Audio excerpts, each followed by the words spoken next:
saluto da Heavy Metal Heaven. Oggi ci occupiamo di un gruppo americano che all'esordio già sa maneggiare il proprio power metal sinfonico, pur non originale, alla grande.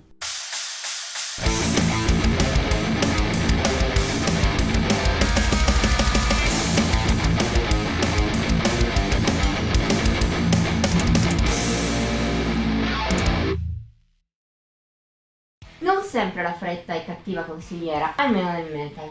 Se è vero che spesso un gruppo che esordisca a poco tempo dalla formazione sforni qualcosa di immaturo, non è per forza una regola.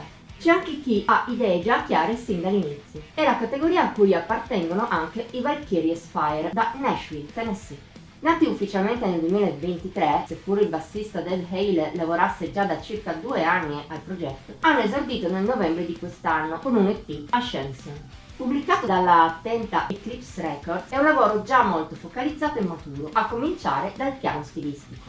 Quello suonato dagli americani è un power metal melodico a cui si unisce una componente sinfonica non ricchissima ma funzionale al suono del gruppo, oltre a influssi heavy metal classico a tratti. È un suono caratterizzato dalla presenza di ben 2 cantanti, Adam Sanders, una tipica voce power, e Betty Floyd, che invece sfodera le sue doti da soprano. Un duetto che funziona piuttosto bene, arricchisce una formula con nulla di nuovo di per sé, ma che i Valkyrie Spire riescono lo stesso a far rendere in maniera fantastica.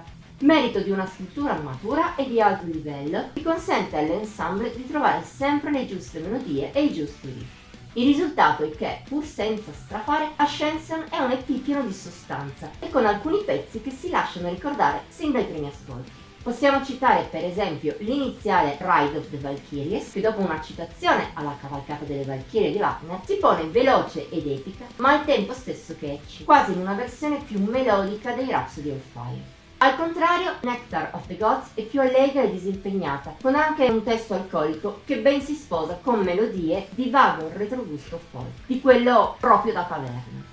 E se Empty, il lento della scaletta, è per mia opinione un po' moscio, non inficia comunque l'EP, che per il resto mantiene la qualità molto alta. Di fatto l'unico dubbio che si può avere su Ascension è la sua brevità. Chissà se i Valkyrie Spire saranno in grado di mantenersi sugli stessi livelli anche su distanze più lunghe. Per ora però, l'esordio è uno dei migliori sentiti negli ultimi anni. Se non altro ti consigliamo di tenere un occhio sugli americani, in caso tu sia fan del power metal sinfonico. Se proseguiranno su questo percorso, di sicuro il futuro si prospetta roseo per loro.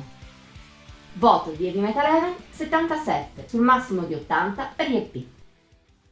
Per oggi chiudiamo qui. Ti abbiamo incuriosito a proposito degli americani? Dicelo nei commenti oltre a mettere like e a condividere il video. In più puoi iscriverti al canale e attivare la campanella degli avvisi per non perderti neppure uno dei contenuti che pubblichiamo ogni settimana. Infine seguici su Facebook, Instagram e Pinterest. Al solito trovi il link qui sotto. Ci vediamo la prossima volta!